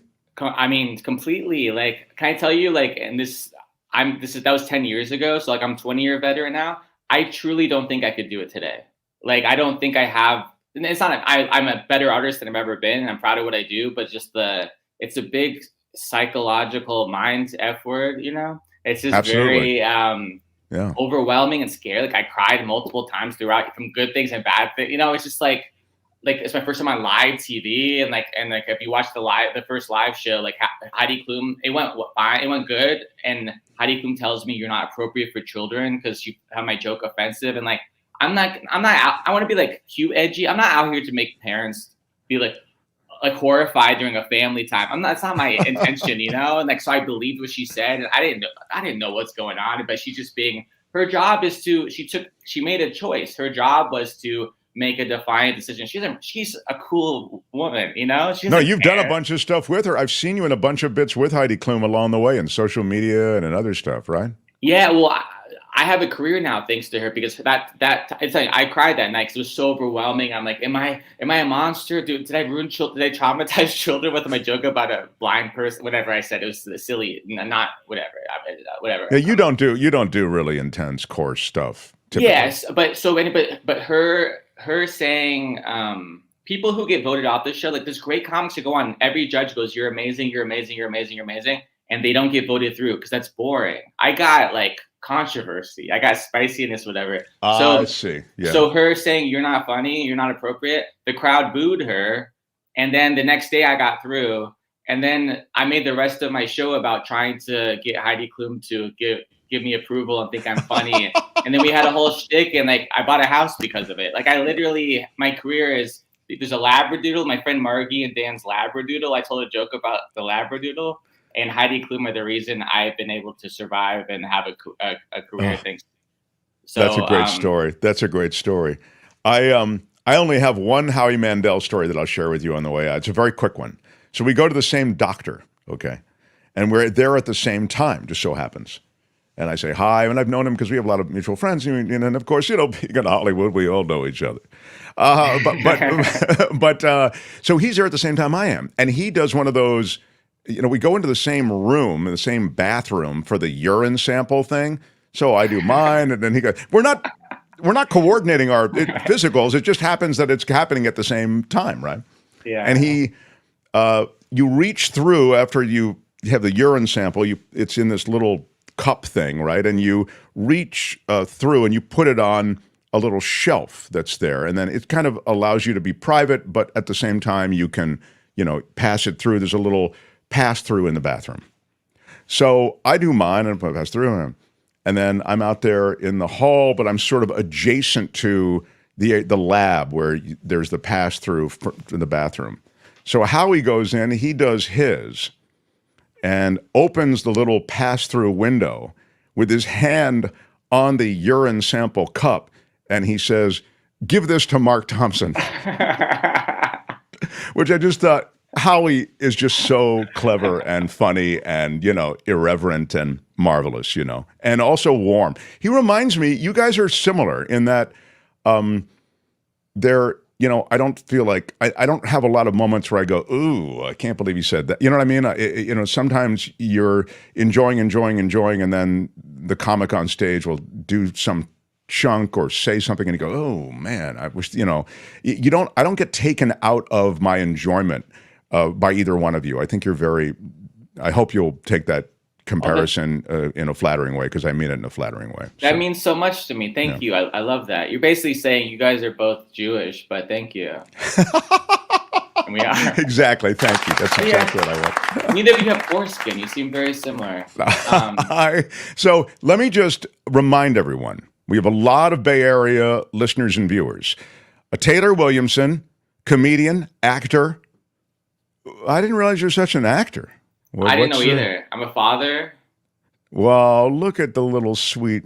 And you take your offspring with you everywhere, don't you? I gave birth to her. I'm that basic person a COVID person. I got a dog. I'm that guy I bring my dog almost everywhere. It's really like... It's true. The day I saw you, bumped into you, and Julian Bell was there, et cetera, you were... It was a big brunch, everybody, and you had the dog with you.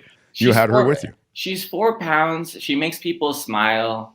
And I'm just like, I could put her in my backpack, and I'm like, I could leave her in a cage, like a little crate. I'm not to be dramatic. Yeah. She's a tiny dog. She needs to be in a crate when I leave her at home for safety and stuff.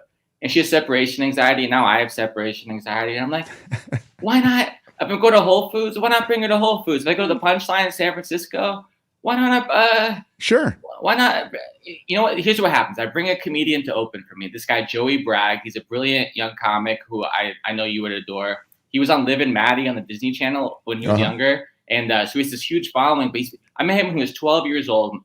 He was a little stand-up comedian kid. I was like, hey, nice to meet you, buddy. Okay. Then he has like millions of followers. He's a superstar. He's a great he's been a stand-up for 15 years now. He's 27 or something. Wow. And so I bring the dog. I bring an opening act who I trust to hold my dog, who's also funny. So I bring a kind, funny opening act.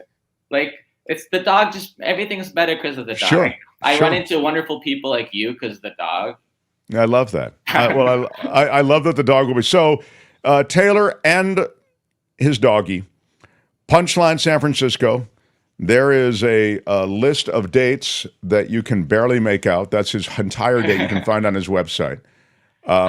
I could use a better website if anyone wants to. San Francisco Punchline, What the F with Mark Maron. The podcast release is this week. I don't know about that with Jim Jeffries. He's on that podcast. Look at You with Bobby Lee and Andrew Santino, that podcast. You're playing the Comedy Store in L.A. around Christmas week. Then you go to Louisville. Man, what a schedule. Anyway, this week at the Punchline in San Francisco, December 6th through 9th, and the special is on YouTube. It's released on the 6th in just a couple of days. Taylor, I just think you're great. There's the website. Go take the journey with Taylor on his YouTube channel and see his America's Got Talent rise and enjoy the new special. Really cool, man. Glad you could make it by. Hey, thank you so much for having me, and you're my favorite, and we got to hang out in real life soon.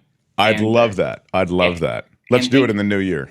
Yes, sir, and thank you to all your wonderful audience members for listening to me. And the sound thing, very unprofessional, and I deserve a red card for that, and I apologize. No, you're great. You sound good. We loved it. Happy holidays! Happy holidays. Thank you, buddy. Bye-bye. Taylor Williamson, everybody. How about that? Pretty great. He's awesome. The Mark Thompson Show. He really is a great dude, and he's very funny. So if you're in the Bay Area, check it out at the Punchline, 6th through 9th. Karen Dawn awaits. We'll do a news capsule from Kim, who is the executioner today. You know what, Mark Thompson?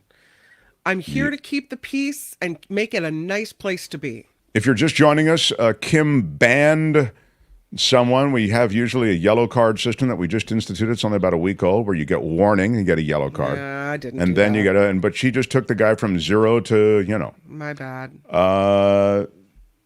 So Jim Slayton says, Kim, how are you? Kim, how are you? Yeah, all right. For a 5 spot. Kim, thank you for being our sentinel of sanity, says Luis, stopping these intellectual smash and grab artists from stealing our peaceful and respectful dialogue. So Luis actually likes what you do, Kim. Kim, how are you? All right, well. And here's a $1.99 from Vilma for the boot. Big shout out. Boot. My For boot Kim's kicking. boot. Gotta kick him with my boot. Yeah. Again, super sticker from Wes. Well, Big shout out. I mean, I just feel as though. Thank you. Here is a Randy. I think Kim is too quick to toss people off the chat. Oh, perhaps. Yes. Maybe. See, I thought it didn't take long enough. Like, I'll let you say 3 or 4 things. You have to really, show me that over time, with 4 or 5 comments, that you really have nothing to offer, and then you're out. All right. Well, again, I just I think what you're going to find is when Kim is hosting the show, she won't be able to ride herd over the chat. So all of you people who really like to create trouble, once I go on my Thanks a lot, cruise, Mark Thompson. yeah, What? yeah, you ought to get on board That's the fine. chat. That's when you can really start doing your damage. That's great. Anyway, Trying to sabotage. Why don't you go pack your Speedo and check out? I am looking forward to seeing Kim host the show. I leave on Thursday, so I'll be here between now. I'll be here through Wednesday on the show. And one of my favorite things is coming up: a discussion of animals with Karen Dawn. And let's do a news capsule, and then Kim's. Then Karen. So Kim's news, and then Karen Dawn. Mark Thompson Show. The Mark Thompson Show.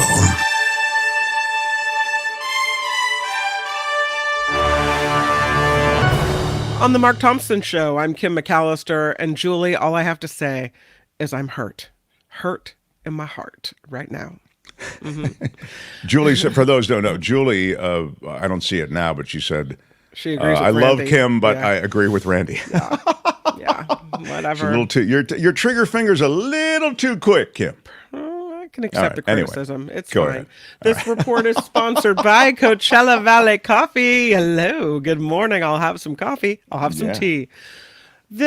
Republicans think they have proof of something here. Okay, there's a bank order that allegedly shows President Biden received regular monthly payments from a business entity associated with his son, Hunter Biden. Now, the House Oversight Committee is releasing this document alleging that the payments of nearly $1,400 began in 2018. A redacted bank order set up by Owasco PC included a monthly transfer for then former Vice President Biden, and a source told the New York Post at least 3 recurring payments totaling over $4,100 were made between September and November of 2018. Now, that's the big proof. We'll see if that pans out to be anything. The top progressive Democrat in the House is facing criticism from members of her own party for comments that she made about Hamas. In an interview, Congresswoman Pramila Jayapal appeared to downplay any sexual violence that Hamas targeted women in its war against Israel. Representatives Debbie Wasserman Schultz and Richie Torrance slamming Jayapal for her both sides response. Richard Branson says he will no longer invest in the space tourism company that he founded. After his comments, shares of Virgin Galactic sank 16%. Branson says, wait, the company has sufficient funds already. I just don't need to put any more into it. California's water year is off to a dry start. Very little rain or snow recorded the last 2 months. And because of that, the state's 29 water agencies are not getting the supply they asked for. Officials at the Department of Water Resources are only giving 10% of what was requested, but says that number could go up if more storms arrive. More reservoirs in the state remain above average for this time of year. Several airline industry experts are optimistic about the pending merger between Hawaiian Airlines and Alaska Airlines. Aviation expert Peter Foreman telling the Star-Advertiser in Honolulu that the deal isn't surprising given the competition in today's airline industry. He says it was only a matter of time before Hawaiian was involved in some kind of merger. Foreman also says out of 1,400 combined departures, the two carriers only have a dozen overlapping departures. The travel industry analyst Henry Hartfelt, San Francisco-based Atmosphere Research Group, says this merger isn't facing as many obstacles to gain federal approval as the pending merger between JetBlue and Spirit Airlines. So again, we have Hawaiian and Alaska merging. 15 California cities made the list for having the most holiday spirit. That's nice. The tourism site Visit California puts Redding in the top spot for its 10 acres of light displays at the Botanical Gardens in Turtle Bay. Here in the Bay Area, Windsor came in fourth with its Charlie Brown Christmas tree grove. Newport Beach made the cut for its boat parade featuring 100 decorated sailboats, yachts, and even kayaks. And I will say, the city of Petaluma on the list as well. This is because of Santa's riverboat arrival and Small Business Saturday. Livermore on the list with the Lights of Livermore holiday tour. That's fun. San Luis Obispo, the town, is on the list. They have Yuletide Spirit. Apparently, California Dreamin' Holiday is what they do. Solvang has Solvang Jewel Fest. And what else? Oh, Dana Point on the list as well. Again, the website is visitcalifornia.com, and you'll see the full list there. This report sponsored by Coachella Valley Coffee. You can get 10% off for being a Mark Thompson Show viewer, listener. Coachella Valley Coffee with the best coffee Mark has ever tasted, and I will say the best tea as well. You love the tea. I actually had a couple of glasses of the Earl Grey tea over the weekend. It was delicious. Yeah. I like everything there, and you know, more to the point, you decide what you like, and then take 10% off at checkout with Mark T. As the discount code, and they are just everything's sustainably grown, and they're all of the ethic behind them is just so great too. But if it were just ethic, I wouldn't be as enthusiastic. It's just amazing product. So please have at it and get that 10% off. Mark T at checkout. I'm Kim McAllister. This is The Mark Thompson Show. They had to close down an entire radio station to silence him.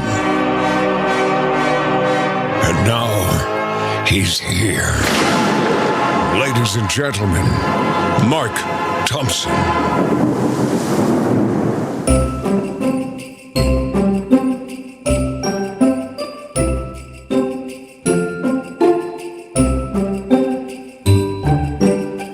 Oh my God. You can buy a Movado watch in Sam's. A werewolf can kill a vampire. Did you know that? From 2024! We have processes and protocols and standards. There's a reason that this place is fun. I'm not gonna cry! I'm not gonna cry! Y'all can all go to hell, and I'm going back to Texas.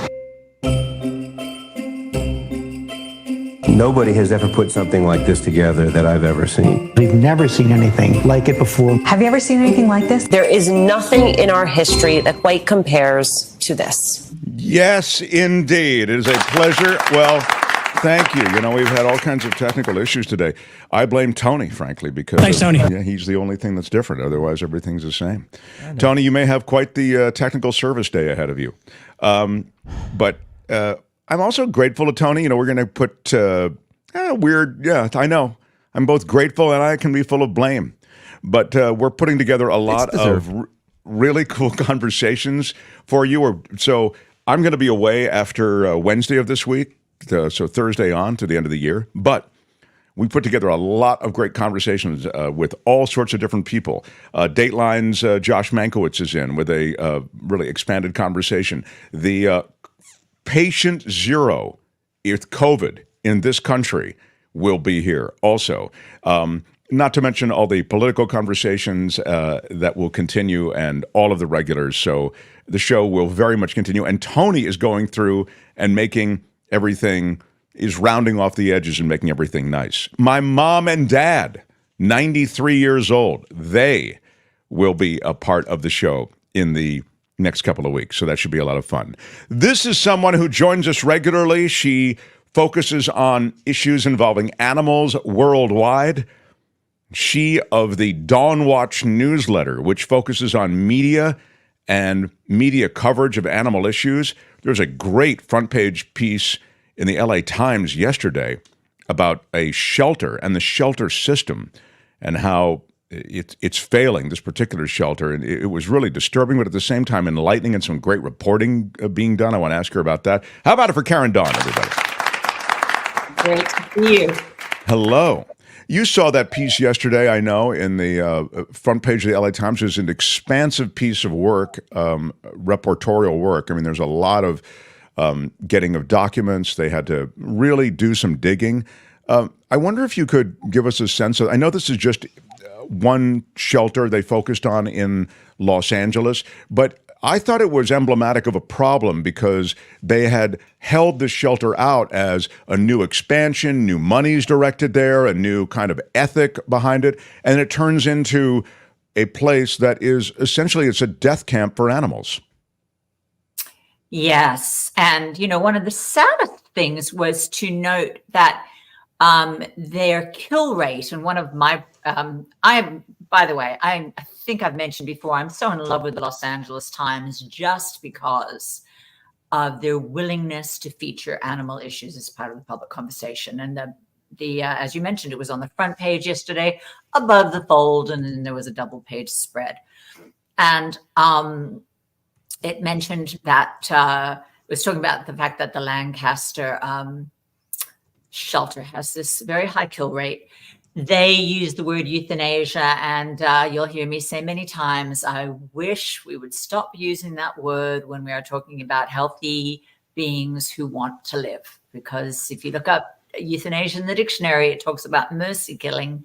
It talks about when the being would be better off dead, not when... Yeah, putting some creature out of its misery type thing. But these are animals that are perfectly healthy, magnificent, full of life. In fact, put in that shelter, I don't mean to cut you off, but I also feel so passionately about this, that put in the shelter by many rescue groups. They go, well, we'll put them there, hope that they can be adopted, but we'll come back and get them in 48 hours, in 72 hours, in 1 week, whatever the time is, that clock that runs before they are put down. And yet this shelter didn't respect any clock, didn't respect any connection with any rescue group, and in fact, just was in the business of, it was like a death mill. Yeah. And the sad thing is, if people, I've got that, the article, actually, I've got it printed out on the Dawn Watch Facebook page. And Tony, maybe you can rally that article. I don't know if you can. It's the LA Times. Oh, you don't have the, you're not. If you go to the Dawn Watch Facebook page, it's right near the top there. Anyway, everybody can find it there at Dawn Watch Facebook. It's easy to find.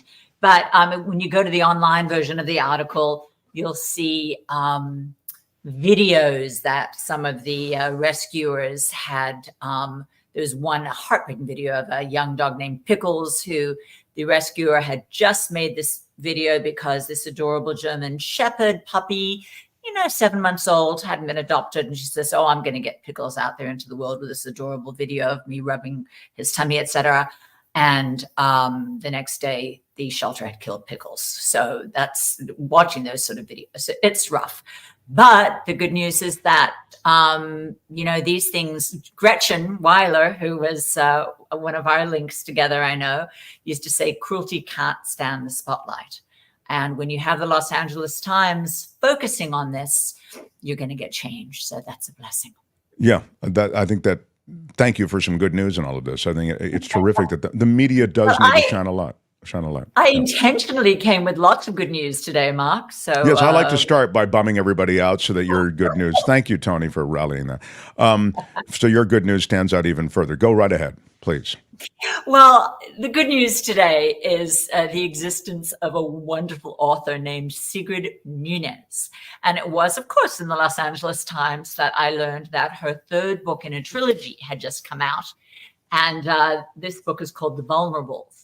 And I had on my reading list, there she is, yes, I had on my reading list The Friend. When I decide to read, it has often to do, it's not usually animal stuff that I'm looking for because that's my full-time work. And I just like to read good literature. And I saw that The Friend had won the National Book Award in 2018. And I like short books too.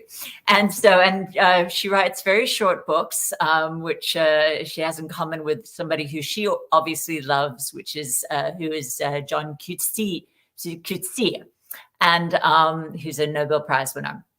And I read The Friend and could not have enjoyed it more, posted on my own Facebook page how much I absolutely loved it.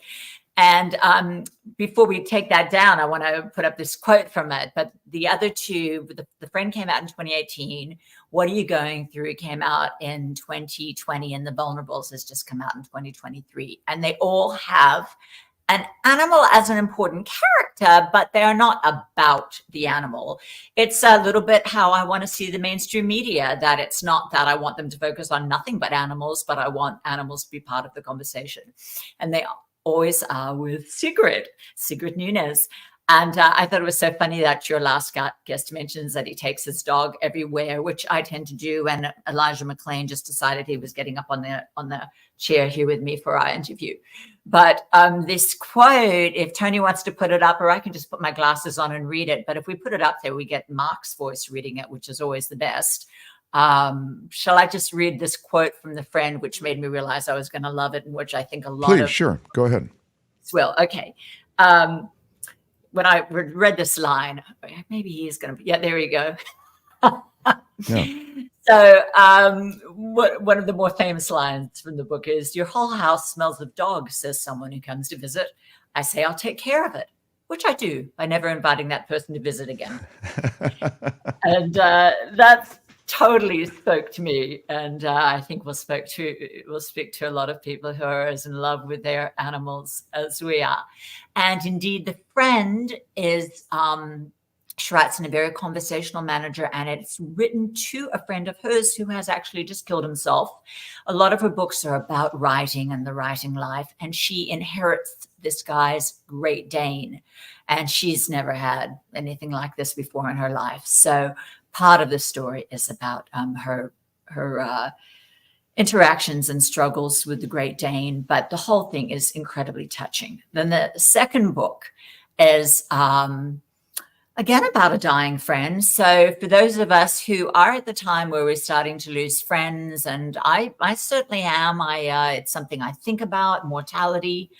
The second book's based on that issue, but this time one of the characters is a cat who lives in the house. And that's, I liked it even better than the first one that won the National Book Award. And then The Vulnerables, which was written up in the Los Angeles Times couple of weeks ago. In this one, there's a parrot. And with every book, and I have a feeling with the author's own evolution, the animal discussions are getting more serious. And in this one, there's a line, I was listening to this in bed. I get my books out of the library. I download them from the library and I listen to them. And there's a wonderful actress who has read all three of these. And I heard a line that reminded me of a conversation I had been having a week ago when a friend said something about anthropomorphism. And that's a word, a little bit like euthanasia being used on dogs. It's a word I don't like because it is so rarely true. Animals' emotions are extremely like ours, and anybody who's lived with a dog or a cat or a parrot knows that. And usually, certainly people make up stuff about what animals are thinking that isn't true, But we do that about children. We do that if a toddler is crying. We don't know why they're crying. They can't tell us. We know they're sad. We might give reason for the emotion that is wrong, but the emotion is the same as ours. We don't have different emotions from. I thought anthropomorphism is when you ascribe a sort of a human aspect to something that is not human. Am I wrong? I thought that's what it was. That is exactly true. And it's mostly with emotions. Oh, he's happy. And the scientists used to say, no, you're supposed to say he's responding well to such and such stimuli. I see. Yeah. Like you can't say your dog is happy. And it's, we could have a much longer discussion about this, but I'm so glad I've got Sigrid Nunez to put into words even better than I can. She just summed up my point so beautifully. And again, Tony, I'm going to ask if you can throw this up, and I will ask Mark to read it because it's just so. Let me put my credibility glasses on so I can see it. Okay, I've got mine here. Anthropomorphism, some scientists said, projection, not really friendship, but rather the elimination. You know what, Mark? I'm sorry. Mark, yeah. forgive. No, I'm sorry. And, Mark, could you do it a little bit more dramatic, though, this time, please? I know, not at all. I'm horribly fallible.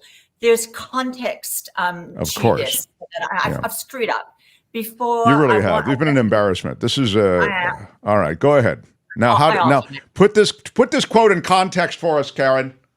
Thank you. Right. I'm sorry, Tony. He must. He's back there rolling his eyes. I know it. Before she starts talking about anthropomorphism, I always have problems with that word. Yeah. She's talking about the glorious documentary, My Octopus Teacher, which I suspect you've seen, Mark, and I know lots of people watching have seen. If you haven't seen it, you are missing out. I'm not particularly a documentary person. I like, crime drama. I love Courtney's segments. But this is a magical story about the relationship between a man and an octopus, and it's so beautiful. And we do see what anybody would think is a friendship developing between the two. So she talks about that, and then comes this paragraph that I've ridiculously cut out, which I'm going to get you to read now with that context. It's about when the octopus puts the tentacles around the man's hand and starts the My Octopus Teacher brought me to tears. In my case that may not mean much because I'm so easily on the brink on things that these sentient creatures. Any sentient creature, and I just feel that these creatures all have sentience. Okay, put the quote up and I'll read it real quickly. So in that context, you're saying at that moment where the octopus is just about their friendship. Yeah. Anthropomorphism, some scientists said. Projection, not really friendship, but rather the elimination of a fear barrier and a familiarity that allows for greater intimacy. In a word, friendship. No? Meaning, isn't that what friendship is? Of course it is. So I just, when I heard that line, I got up and I wrote it down and, checked to make sure it was right. But, and the last thing I want to share about the thing with Sigrid Nunez is she's not an animal rights activist, so she might be becoming one. Her books do not have an animal rights feel about them, but she has started to do something that somebody who she quotes a lot, mentions a lot, which is J.M. Coetzee. Those who've read him know that he puts very strong animal rights opinions into the mouth of one of his characters, Elizabeth Costello. She's rather strident and she's unpleasant, but everything she says is pretty well right, but she pisses off everybody by saying it. And I have to say, Sigrid Nunez has done a little bit of the same thing in this book. She has a character named Vetch, who's pretty darn unhappy that this parrot is living inside this apartment. And he makes his opinions on it clear, and Sigrid Nunez doesn't share them as her own opinions, but they're in there, and it's just fascinating stuff. But you don't have to be an animal rights person to love this book, and I'd love it if Tony would put up in the Los Angeles Times article. There are a couple of lines I would just like to share from that. And it's so perfect that we're talking about this. You had mentioned an earlier segment wasn't very Christmassy. Well, I just think any of this trilogy would make the most wonderful holiday present. Did you send to Tony the piece that you're asking him to put up? the lines. Here we are. So, Mark, I'm going to. So what this feels like is these are two lines from again the Vulnerables. What no, this feels this is from the review. No? I'm sorry. This is the review of it. What this feels like is an eventful, rich, addictive conversation with your smartest, funniest, and most well-read friend. And in person, as in her novels, Nunez seldom states something she doesn't later complicate. Interesting. And nuance is my favorite word. So that's look. Most of life is nuance, but I'm out of time. Love that you shared this. So again, The Vulnerables is the most recent one. Is that it? yes, but I would start with, I'd read all three of them. They're just, you don't have to read them in order, but I'm actually in the middle of The Vulnerables now, and I just don't know when I've enjoyed a trilogy like this. And they're all super short. I'm listening on tape, and they're about 5 hours long each. The Friend, What Are You Going Through? And The Vulnerables. Those are the three. The Friend, What Are You Going Through is the second one, and The Vulnerables from Sigrid Nunez. And again, she's an award winner. She just won another huge award, National Book Award. So, Karen, thank you so much for being with us. I will not see you before the end of the year. Dawn Watch, the Facebook I don't know why page. we've got the Media Awards gala up there, but we've got a picture of Winky Smalls, so I'm happy to see it. All right. Winky is winking, as Winky does, always. But also, again, you can follow Karen on Facebook under the Dawn Watch banner. Thanks, Karen. Or sign up for alerts at dawnwatch.com. Dawnwatch.com as well. Thanks so much for being here. Thanks very much. Karen Dawn, everybody. Greetings of the season to you and happy holidays. The Mark Thompson Show. And we have to mop up around here. What's She that? gave you a list of books you can run out, buy before the cruise. I can see you in my mind's eye on the Lido deck with your Coachella Valley coffee that you've packed in your suitcase. Yes, I actually am bringing some Coachella Valley I figured, coffee. And then you'll be out there. You'll have your coffee. You'll have your Sigrid book, and you'll be on the pool deck. I'd like to take a Nice. You're my kind of partner on a cruise. I think big shout out to Pinky for $1 a day. Pinky! And I have to say, you're right. Probably, Kim. I need to kind of just settle on into it. Yeah, it'll be good. How about David lost 108 pounds and this is how, giving us $5? How about a Thank super you. sticker? Big shout out. We love Big it. shout out. Wow. Beautiful. Pretty cool. Which cruise are you taking? It's asked. Groovy guys and groovy gals, peace, love, dove, says Square. Big shout out. Vicky asks, which cruise line are you taking? I don't even know. It's one of those. I really don't. I barely know the itinerary. I really don't. And we had a thing, first thing this morning, we had some issue. It's like, I'm barely awake and I'm dealing with issues on this damn cruise that I want to take. What's the cruise issue? You get on the boat, you sail, that's the end of it, right? You'd think, but it's more complicated than that. Anyway, thank you, everybody. Look, it's not like I'm being sent off to war. It's a freaking cruise, okay? And I'm complaining about it like I just got drafted to go to Vietnam or something. It's going to be awesome. Yeah, I just think I'm a little bit of a, I'm a whiner, so I'm kind of. Once you put your foot on the boat and you're there, it's going to be great. You'll stop. Nancy says I will come back from vacay renewed, rested, and refreshed. I hope that's right. Thank you, Nancy. Yes. Everybody's been great. Don't worry. Kim will be handling it. And I'm still here for another few days. In fact, tomorrow, David K. Johnson is here. I want to talk to him more about what we spoke of at the beginning of the show, which is the inevitability of not only a Trump presidency, the inevitability of it, but also the inevitability of all that follows in a Trump presidency. We'll talk about that, but it's not all Trump with David tomorrow, and I'm actually looking very much forward to that conversation. I have a great, juicy That's Rich for tomorrow. Oh, and it's not all real estate. It's a bunch of stuff, and Bezos is in it, and the Kardashians are in it. It's really a great That's Rich for tomorrow, so I'm looking forward to that. Tony, you've been great. I've been giving you a hard time. Thanks, Tony. But you've been great. We started with a technical problem, which I have no doubt you sabotaged in some way so that you could be the center of attention. Yep. And then you've subsequently added other things that likely were additional sabotage. Thanks, Tony. So What's norovirus? Exactly. I gotta earn my keep somehow. I gotta keep. The little thing has to keep being broken, or else I don't get paid. Right? My God, just crazy. Your Honor, I'd like to ask for a recess. Okay, the Love Boat soon will be taking another run, says Doug. Exactly.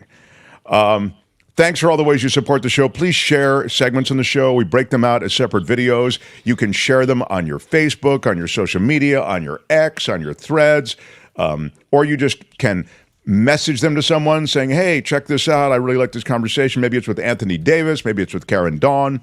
And in sharing it, you help grow the show. The show is closing in on, what is it? I think it's closing in on 17,000 or 18? Oh, we're past it. We're past 18,000 now? Wow. Is that right? No, we're past 17. We're approaching 18. 17. We're approaching 18, Tony? Tony, what's happening? Give me 1 second. I'll bring What it is it? I can't hear you. Thanks, Tony. Oh, wait. Yeah, I can hear you. I can't believe that's the guy who's running the technical side. He's muted himself. No, I'm not. I'm here. Tony, can you hear me? 17.8.